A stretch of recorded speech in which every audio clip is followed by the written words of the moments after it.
Magandang araw sa inyong lahat dyan. May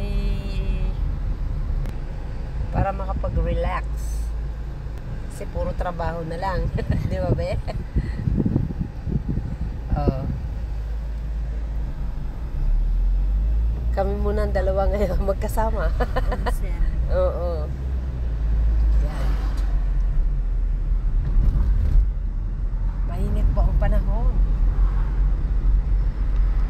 Liwanag.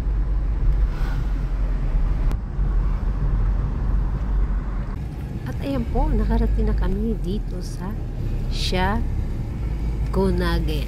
no Onsen ang tawag nila dito. Ito po ay sa bandang Rutaka.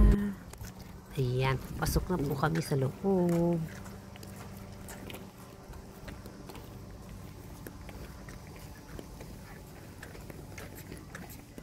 Ito na tatlo tayo ma. Kasi この道からちょっと入ったこっちに奥にあったんだな。この入り口なんだ。 Ah, mamaya pag uwi, be. Ay, ngayon na sana dapat. Mamaya pag-fresh.